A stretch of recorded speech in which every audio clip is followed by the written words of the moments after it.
Hello and welcome to the Unsung Sport Podcast, the podcast that takes you behind the scenes of the sports you love.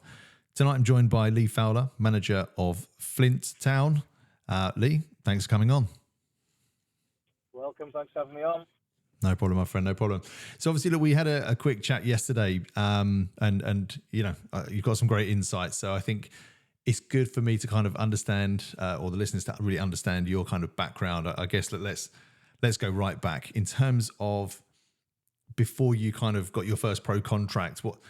When did you know you were going to be a professional footballer?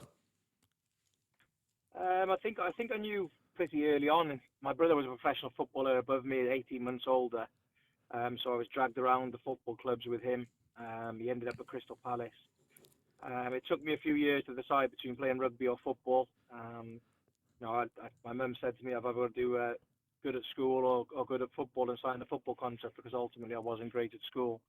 Mm-hmm. I made a decision at, I think it was about 15 in the end, after trying around different clubs, Arsenal, Liverpool, Blackburn. There's quite a few teams who wanted to sign me, but I chose Coventry in the end. And as I said, it was always ingrained in me. My granddad was a boxer. My mum was an athlete. My sister played for competitive netball in Wales. So I think it's like a sporting gene in the family. Yeah, excellent. And why Coventry, just out of interest? Was that close to where you were living at the time? Do you know what it was? I went to a few big clubs, and I didn't get the feel. I wasn't one to be backwards about coming forwards, and I didn't really get the feel of quite a few football clubs. And I went to Blackburn, and I walked off after a minute. In terms of, it didn't feel right. The distance was too far. I didn't really enjoy the group I was working with. I was only 14, playing for the under-19s. They wouldn't pass me the ball, and I walked off after 1 minute, which I had a bit of a rollicking from my parents. Got up on a train, but they offered me a financially lucrative deal, and they were willing to buy my brother for Crystal Palace and put him on loan at Preston's, to make me feel at home. Okay. Anyway, I went back to Cardiff, still playing rugby, still playing with my mates, and then one of my mates, David Pipe, who played for Wales and Coventry and Bristol Rovers, his dad rang me up and said, stop messing around, come and have a game for Coventry and see how you get on. I went there. I played, I think it was 2 minutes before they brought me off, because they were worried that I was going to sign for another club. I went and met Richard Money and Gordon Strachan, the manager. The distance wasn't too far from Cardiff. I think it was only a 2-hour drive. They treated my mum and dad as if they were royalty, obviously, because they wanted their son. But it meant the world to me, and I knew I wasn't far from home. So I chose Coventry, and everything that they stuck to and everything that I stuck to come to fruition. Excellent. And I have to ask, what was Gordon Strachan like as a manager? It was quite difficult for me because, I was quite a lively person anyway, and I actually later lived with his son Craig in Leamington, so it put me under a difficult position. Right. Not only would I have to see him at the training ground, I then have to see him when he'd pop round to see his son, who was a year older than me, that we lived in Leamington Spa with. So I had it twofold. But what he was off the pitch and what he was on the pitch were two different people. He brought me into the first team squad quite early. I think I was 15 when I first travelled. I was on the bench when I was 16 in the Premier League, and I think he liked that I had a bit of personality about me, but he also tried to bring me down a peg or two. And he was quite witty with what he said and how he spoke. He's quite a disciplinarian. All you have to do is watch his interviews on Match of the Day. I think 50% will love him and 50% won't. But in terms of me, I didn't really have much dealings with him, because obviously I was only in and out of the first team into the match days. 3 or 4 times I travelled with the first team. And when I did train with him, he never really gave him a chance, which, I know I was 15 or 16, but I think the people who I was training with and myself, I knew I was better than some of the senior players who were there. Yeah, and interestingly, earlier today I was watching one of your interviews. I think it was when you made your debut at Crawley Town, because you said that Dean Saunders signed you 3 times. So what was it that Dean saw in you that maybe other managers didn't? I think he's just as bonkers as me. So I think he probably saw himself in me.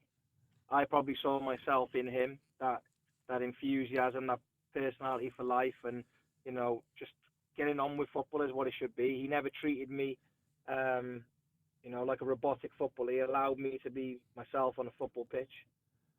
He knew I was a little bit. I wasn't quiet person off the pitch. Yeah. And he just let me be me. He didn't complicate it. He just said, go and enjoy it, go and have fun. And when you got that trust from the manager, you know, ultimately, I don't think I ever played a bad game for him. Yeah, and I know, you know, looking at your sort of Wikipedia page, you have played for a lot of different clubs, and I think in that particular Crawley interview, you even said that, and I think you've mentioned it here, just around the kind of character you had, you really enjoyed playing for certain managers, so you were kind of drawn to, was it like people that just were like you? Is that what you enjoy playing with? I just feel, listen, I played for so many football clubs because I wanted to play football. I don't believe, you know, I've had many debates or arguments with people saying I'm a journeyman. Well, ultimately, if you're a fan who's paying a wage, but you're happy with players sitting on a bench who, you know, with my ability, there's no way I should have been on any bench, any team I played for.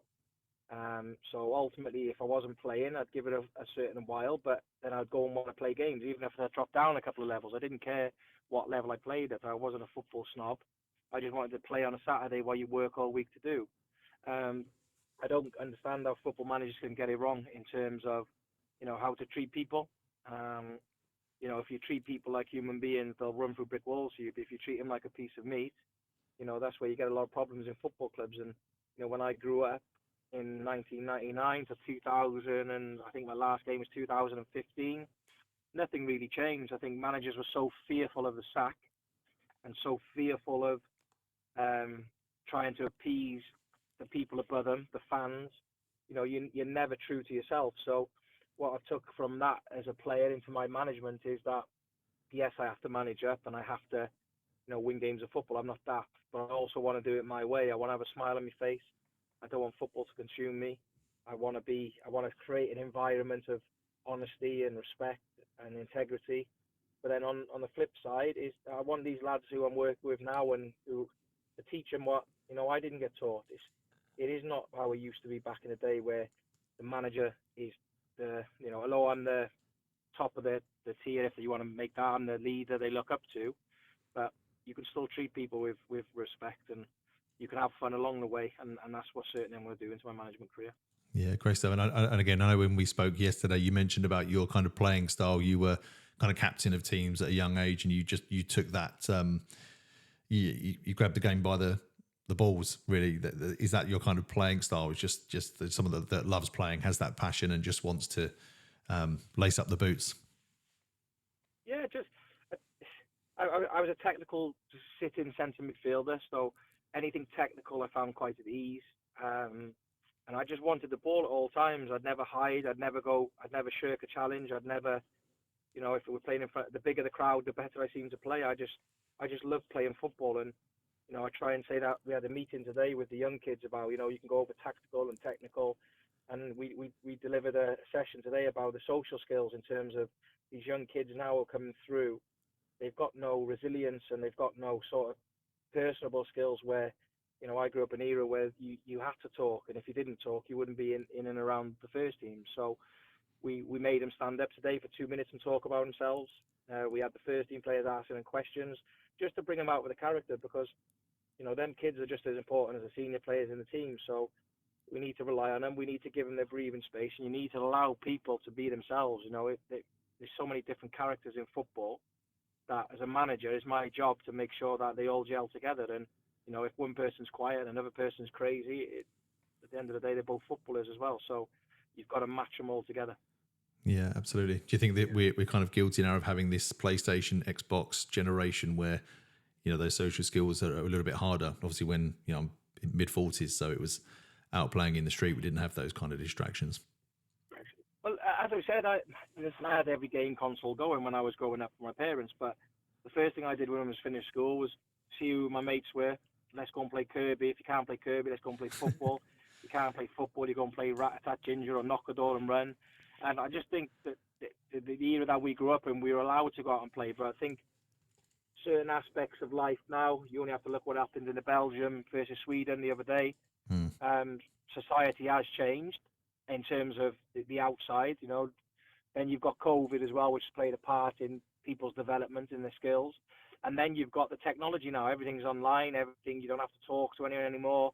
You can text someone or you can tweet someone or Instagram someone. And, you know, I'm not on Instagram or Facebook. I go on Twitter to have a bit of a laugh, but everything's sort of materialistic now, and I think these young kids, they're trying to build resilience into them.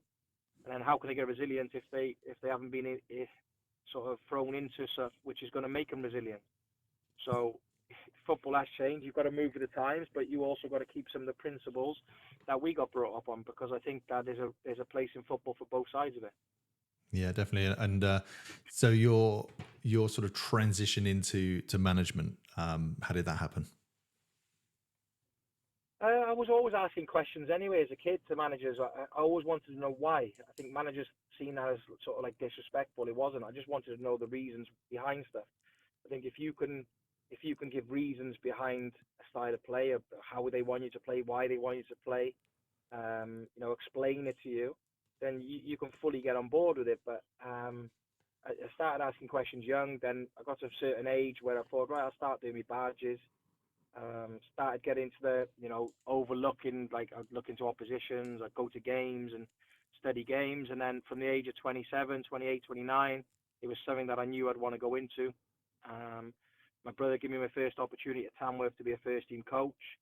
I think he just wanted someone alongside him who we could trust. I didn't really know what I was doing in terms of the coaching side, but I also knew that I'd been a captain and a leader at many clubs. So I think he wanted someone next to him who could see the problems that he couldn't see, because sometimes as managers you don't get the luxury of seeing a problem.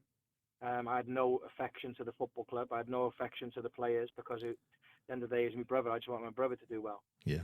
And that was the first time I went in, and as I said, as a player for myself, I knew honesty was the best policy. And then I got the opportunity in Nuneaton, which, as we talked about yesterday, was my mate owned the football club.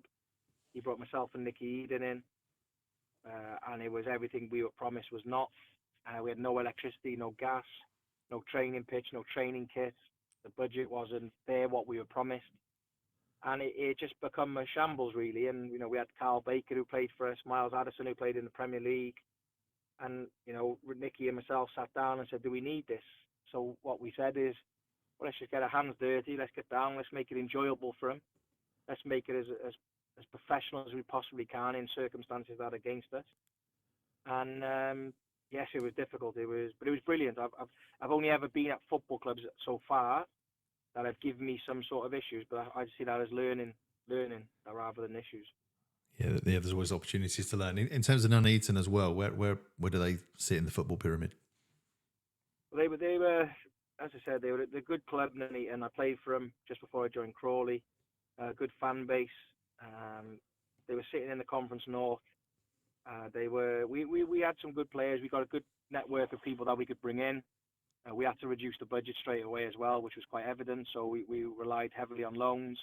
And then we brought Carl Baker in, Miles Addison. There was a few lads contracted who, they shouldn't have had to left their contract. So I would have done the same. If somebody promised you a contract, then the club should abide by that.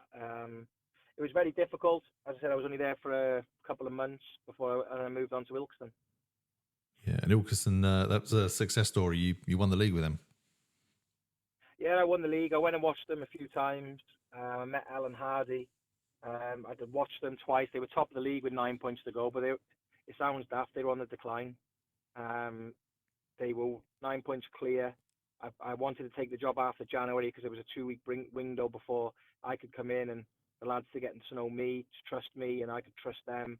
But I was thrown in the deep end, and there's 3 games over Christmas, Boxing Day, 26, 29, and 1st. And by the time I got to the 1st, I think with the 9 points had been taken away. I knew why, but I didn't have enough time to implement what I needed to do. And then I think we went on a massive, I think it was like 17 games. We won on the bounce, and then last game of the season we had to win on goal difference, and the last 2 games we won 7-1 and 8-1, 7-0 sorry, and 8-0, and we won on goal difference. How was that for your heart? Listen, I knew it was, and the players we had, the budget I had, the staff I had around me. It was a great club. I really enjoyed it. I still speak to all the players now. Still speak to the coaching staff. But I was just wanted to go again. I wasted time at Nuneaton. I come in January and I'd won the league, and then was quite evident that Alan Hardy didn't want to put any more money into the football club, and lo and behold, he had to sell the club because he was involved in Notts County anyway. So, I said he tried to mess around with certain things in terms of finances, my money, Mm-hmm. and I just left. I won the Yeah. league, and then 2 weeks later, I've got the PFA to do me a statement, and I've left the football club. And I've had a great time there. I've got a good affiliation with the fans and the players and the staff. But if it's not right for me, as I said earlier on in my career, if something's not right, I'll just walk away from it. Yeah, I'm coming on to that. Obviously, if Ilkeston have won the league, obviously they have to go up. So more investment needs to go in because obviously you just need those bigger budgets to compete anyway. Do you think that's why you didn't want to put any more money in, or was it just? I know you said about the Notts County thing as well, but how Yeah, I think there was problems. I think because you're only allowed to own one football club as a chairman unless the levels don't match up. And I think he had a few problems with a business called Paragon, which took a lot of money off him.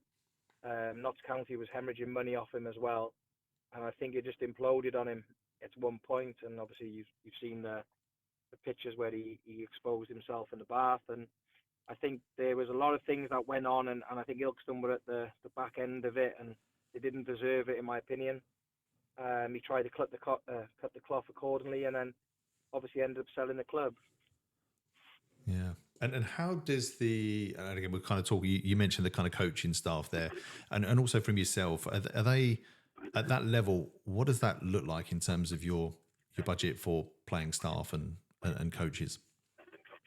Yeah, so obviously non-league, you haven't got much money for the whole budget as it is, but the staff who were there, it was quite a difficult circumstance to walk into because the assistant manager was wanted by the fans, but he had septicemia he had a knee operation and caught septicemia, and he was lucky to be alive, and so I had to fight that sort of to deal with that. So I went and seen him in hospital and made sure that his worth was just as welcome as mine. Explain this to the players. I know you wanted Deeks to be the manager, but he's ill. We need to win the league. We'll do it for Deeks. And they bought into me and I bought into them. And, they're probably on £30, £40, investing 2 days a week, on a Saturday as well. So that's 3 days. And, non-league level, you really have to knuckle down and you have to do everything. The kits, washing them, drying them, locking up, as you just heard me now on the phone. Yeah. You just get your hands dirty, and I think that's what the good thing about non-league is. It's no airs and graces about it.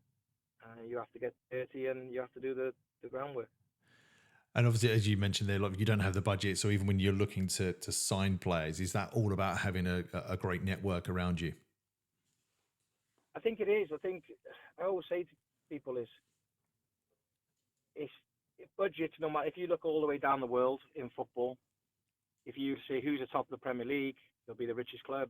Who's in the top in the Scottish Premier will be the richest club.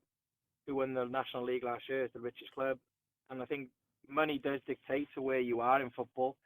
I think if you get a good budget and if you get a good network as well, it's half most of there. If you get a good people skills as well, I think as a manager, tactics, they can play a part. Of course they can. But if you've got the best players, the players love you, want to run through a brick wall for you, and you half know what you're doing, you'll be at the top end of the table anyway, just because of the budget you carry, because you've got the best players.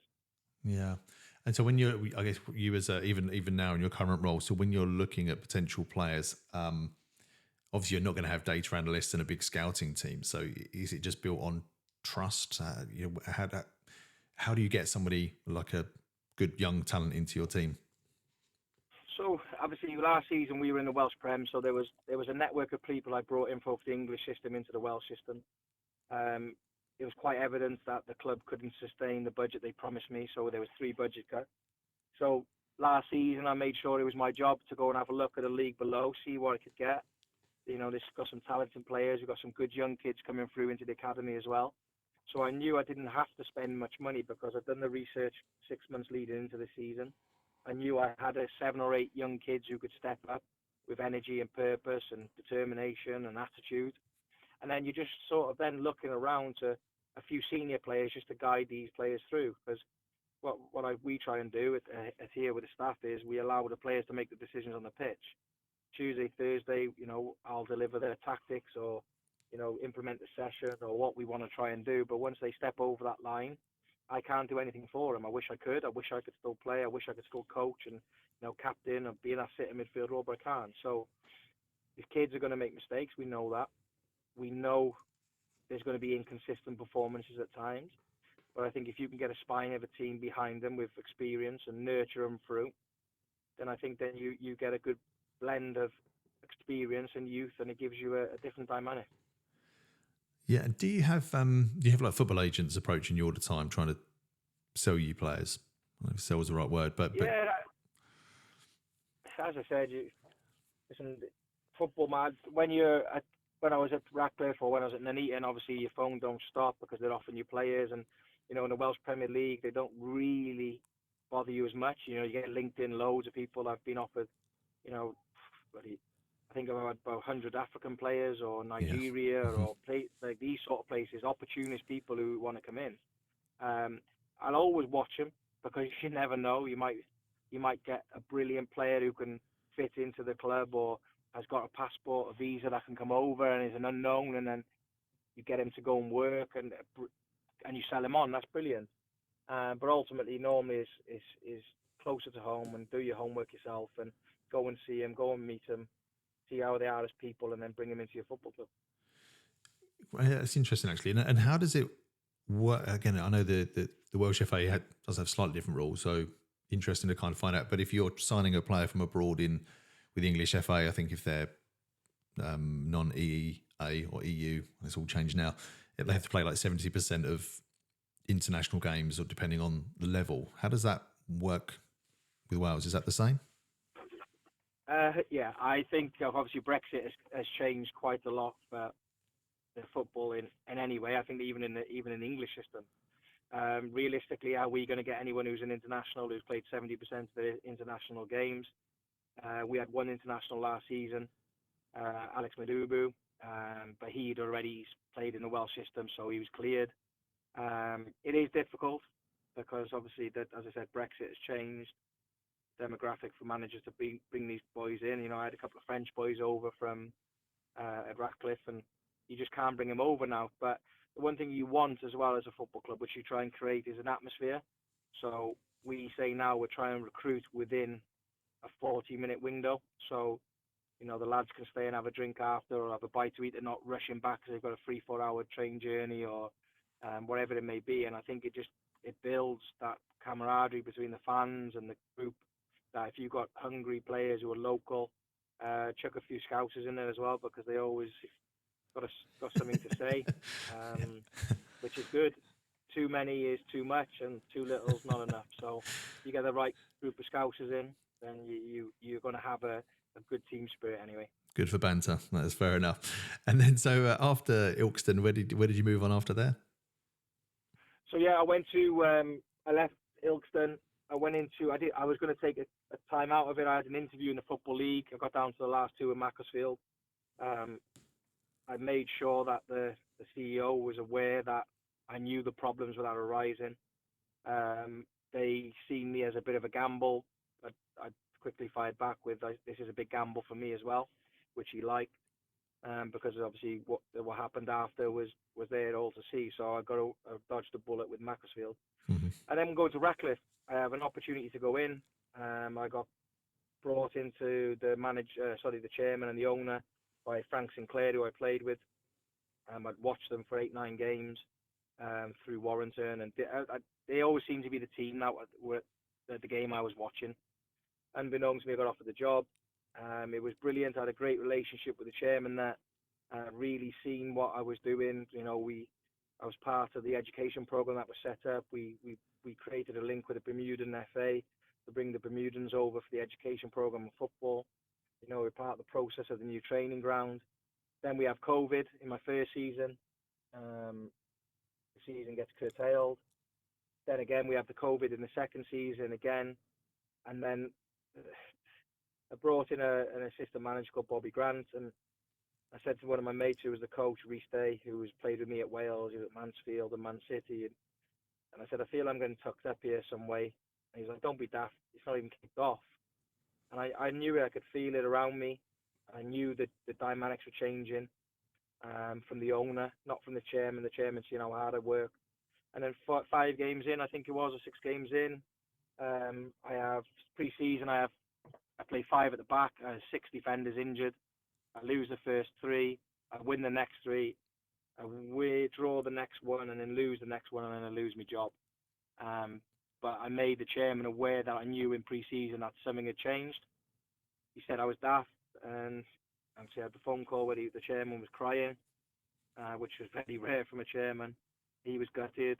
I was gutted, but at the end of the day, it's football. You've got to, what people promise you, what people say, and what people do are 2 different things. And ultimately, it ended up me mutually leaving the football club.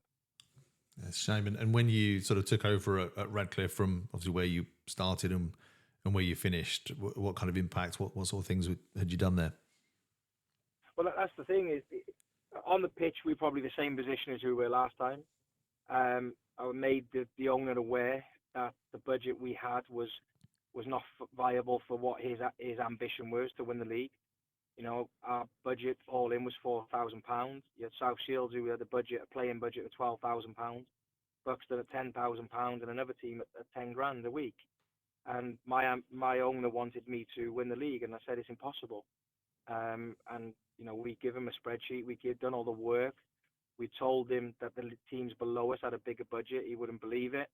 And then Whitton Albion got relegated on a £4.5 grand playing budget. So, as I said, all you can do is advise, give your honest opinion. And as I say, he's a successful businessman away from football.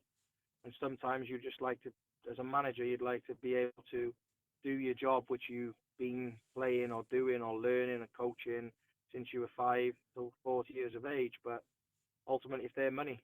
They're putting their money in, and they want their say, and that's how football has changed over the years. Yeah, I mean, you do hear it. I'm a West Ham fan, so there's always that suspicion that Sullivan and Gold were buying players for West Ham, and they didn't fit David Moyes' system, which is why he never played them, and it was quite clear to see. Is that something that sort of happened to you in your career? Yeah, it's not as yes, we had players thrown upon me. I had formations discussed to me.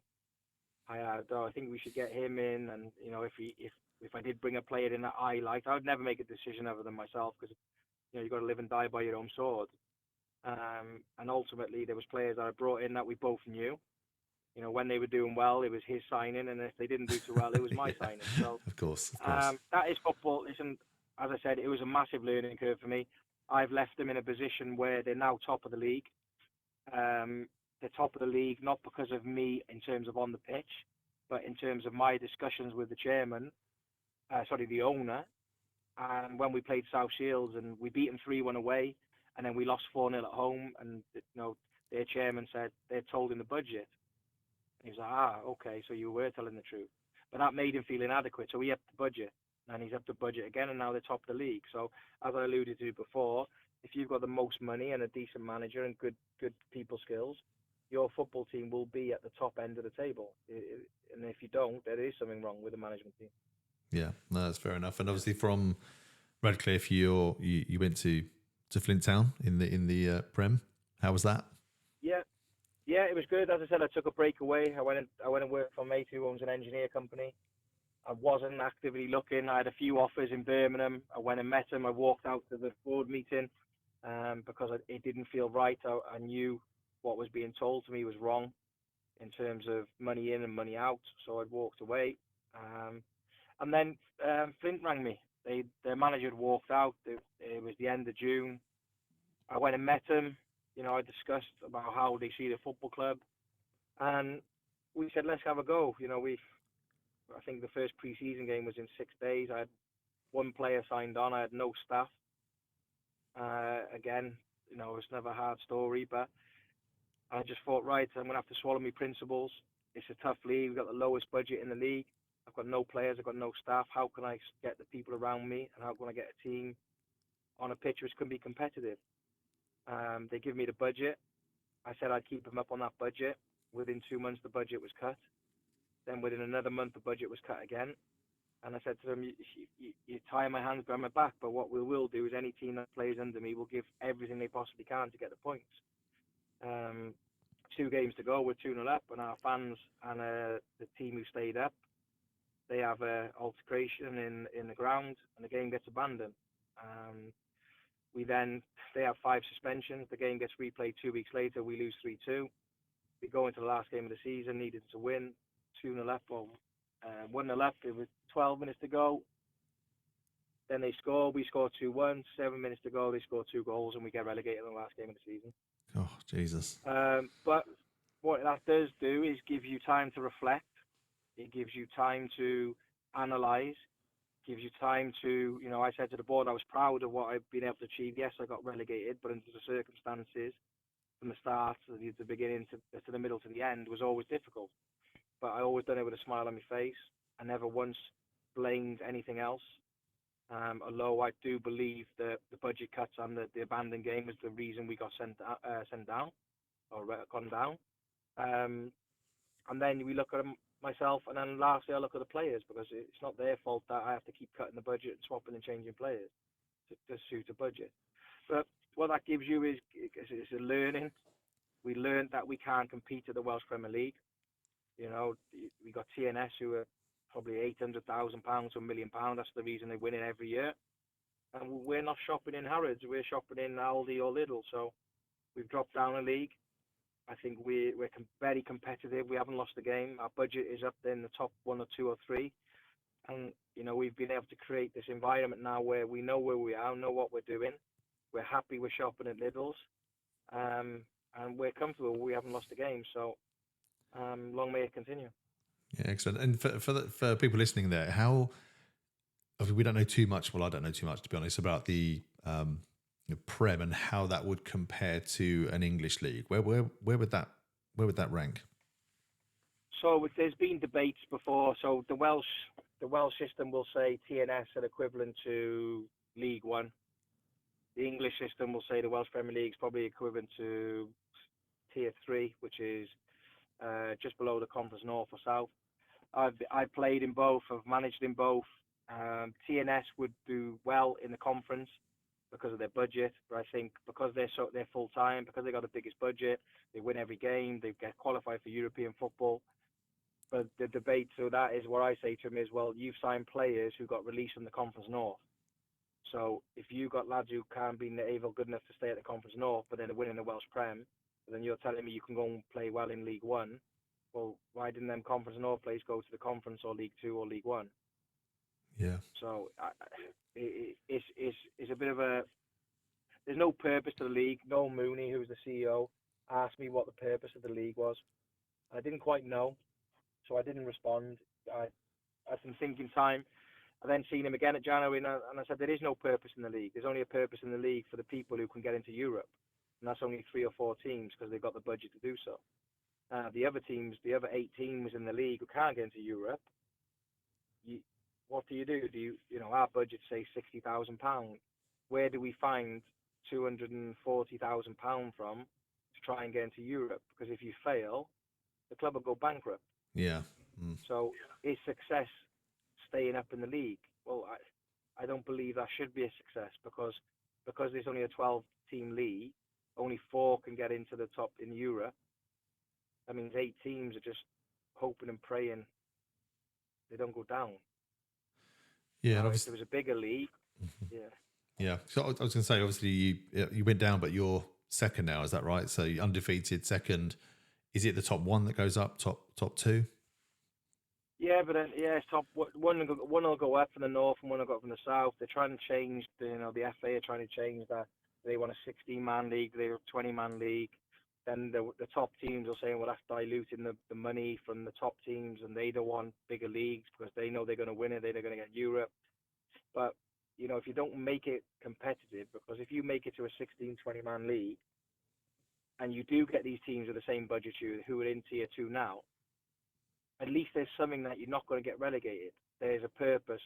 There's too much odds against you at the current rate with 12 teams in that. I think if you upped it to 16 to 20, okay, you might lose. You lose against the top 16 to the budget, but then you can still win another 10 games of that season. But I just don't think it's a competitive playing field. should they go on your gates, because the Welsh system don't carry big gates. It's only us and Carnarvon really who've got big gates for what it is. TNS who win the league every year, I think they get like 200 fans, and they're paying out the money they're paying. And it's bonkers. Connors Key was second in the league. They rent the pitch off us on a Saturday. I come to our game. We had 900 there against Hollywell. I went and watched their game in the Welsh Premier League. They had something like 134. You're like, there's financial fair plays in the Premier League, but it's not in the Welsh system. But the teams in the Welsh Premier League can go and play in the Champions League or the Europa League or the Europa Conference. So who's funding TNS? Why do they have the budget that's much bigger than others if they're not getting the crowd? So you get the money, you get guaranteed money. Their chairman is a mate of mine. He's a very clever man. The infrastructure that he's built at TNS is outstanding.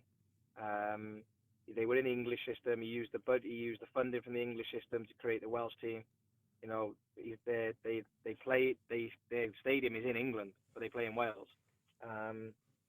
But he's built a gym there. He's built a cafe. He's built a bowling facility there. He's got all sorts there, he knows exactly what he's doing. But once you win the league, you already get a certain amount of money to qualify the Champions League. I think it might be £600,000 to win the league. Wow. That's from Champions League. And every time you go to a European game, it's 250. So if TNS get knocked out of the Champions League, they go into Europa League. If they get out of the Europa League playoffs, they go into Europa Conference. So you get 3 hits really of trying to get it qualified for Europe. They've never done it. I don't think they will do it. People tell me they can do it. I disagree with it. There's only one team in these sort of similar sort of leagues. That was Shamrock Rovers when they played Inter Milan and Tottenham. When Gareth Bale saw Icon in that Champions League. Yeah. Now they made £5 million, I believe, or £10 million. Shamrock Rovers. Jeez. But other than that, you won't see any other league qualifying. Like your Gibraltars, your Maltas, your Irish, your Scottish. You always have to lose. Look how hard Celtic and Rangers are finding it now in the Europa Conference. Yeah, strange. Obviously, because I know that the likes of Cardiff and Swansea and Merth and there's a couple of others do play in the English leagues, but that was before the Welsh League was set up, wasn't it? I think that's why they play in the English leagues. Yeah, well, I think Merthyr were in the Welsh League, but I think they chose to go over. Colwyn Bay went into the English system and then come back over. I thought, I don't know how long ago, but Cardiff, Swansea and Newport and Wrexham were, I'm pretty sure somehow, it might have been through the Welsh Cup, they got to qualify for Europe. I think that's how the Welsh teams got into Europe through that way. But other than that, they're based on the English FA, so they're still under the Welsh FA's rules, but they're in an English FA system. So I just think they should just go up to the English FA if you're playing in the English system. Yeah, it's a strange one that. So if you obviously, so you're second. If you go up, then do you think your budget will be increased for next season if you do go up? No, well, we've had this discussion already. So I'm lucky. I've got good people who listen to me above me. I delivered a presentation to the board and the chairman and the director of football the other day, and we've got to find £2,000 a week to be the crappiest team in the Welsh Premier League. Now, I don't think there's many businessmen or bank business managers who would, if you went into a business manager at a bank and said, just to let you know, I'm looking to go up a league, but I need £2,000 and we're near enough guaranteed to fail. I think the bank manager would laugh you out the bank and probably close down your accounts. And that's the conversation I had with the chairman is, listen, I don't want to be managing this low down. I've got ambition to be successful. Of course, I want to win the league. But what I don't want to do is win the league and then leave this football club in a position where they can't afford to be there. The travel's £20,000 a year. To compete, to be the worst team. We've got some good players, but ultimately, history tells you, as I've alluded to before, you got the money, you'll win games of football. If you haven't got money, you're going to find it very difficult. Yeah. I know we kind of touched upon this yesterday when we spoke, but it's quite interesting to hear, as a football manager, you're at Flint, you're not just the football manager. You do so much more. So what does a kind of average week look like at Flint Town for you? I'll start it I'll go from the back end of the week to the beginning. So obviously I'll come up and pack the kit on a Friday. Well, sorry, I'll start on a Saturday. So we have a game on a Saturday. I'll come home, drop the kit off, put it in the washing machine. Come up on the Sunday, I'll put it washing in the we've called it the Chinese drying room, where it's just dry in there and it's humid, and we get the kit dry, we get the stains out. I'll re-unpack my stuff from my manager's room. I'll go and watch the academy. I'll end up staying up watching the ladies' game as well, who's being successful at the moment. Um, Obviously Monday then we're leading into the preparation for Tuesday. So myself and one of the youth team coaches that took it on ourselves to do the analyst. So me and him then will start clipping games from what happened on the weekend. Then I'll start to get ready to deliver my session for the Tuesday. We'll be in Tuesday at 4 o'clock. I'll be here, making sure that everything's ready for the lads. We'll deliver Tuesday session. Wednesday we'll review it, reflect on it, and then we're ready to deliver Thursday's analyst session for who we're playing on the Saturday. We'll come in Thursday. I coach the chairman's runs school for disadvantaged children, so I'll come in and coach them as well at 4 o'clock on a Thursday. Deliver again to see how the youth team training in the academy, touch base with the academy director and the academy manager John Murphy.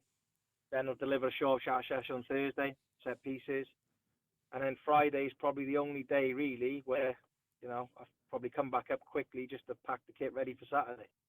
So, as I said, you're washing kits, you're organising, you're washing bibs.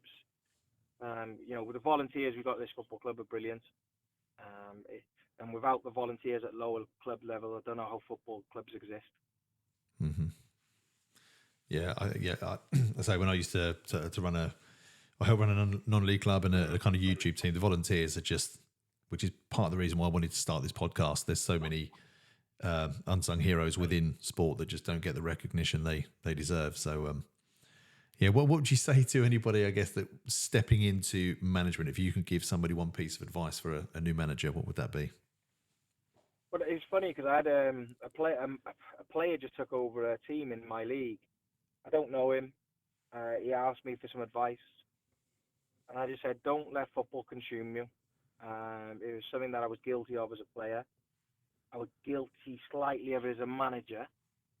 Like, we work hard, and I want to give as much as I possibly can to the players so they can just come in and it'll be a good environment. But my journey over the 5 years has changed dramatically. I'm got to the point now as a manager where I know where I am, I know what I'm good at, I know where I'm bad at. Enjoy it, enjoy the wins. Don't be too high when you win. Don't be too down when you lose. Treat everybody with respect and humility. Leave a lasting impression on yourself wherever you are. Keep doing the groundwork. As I say, what you do in the dark will come out in the light. So not everybody needs to know what you're doing.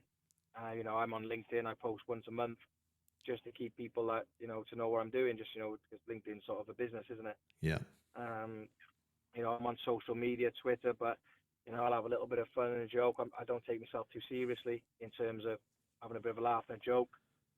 I enjoy it. There's so much pressure on you from people, fans, and, it's tough. Like, the board, you've got to deal with the board, you've got to deal with the media, you've got to deal with expectation, you've got to deal with disappointment players, you've got to deal with, their emotions. And, I've got 3 kids, I've got a missus, I've got a family, and it can consume you. That's that much that you just feel burnt out. So when you're about to get burnt out, take a breather. There's bigger things in life than football. And I think once you get that outlook in life and that honesty and integrity, then you get to a place of freedom and enjoyment, and that's where I am at the minute. And that's took me 5 years at different clubs to get where I am to. Excellent, Lee. No, I really appreciate your insights. I think it's been really eye-opening, and thanks for your honesty on that. I appreciate you coming on the show. Thanks very much. Cheers, mate. Thanks for having me on. Cheers, mate. Bye. Bye-bye.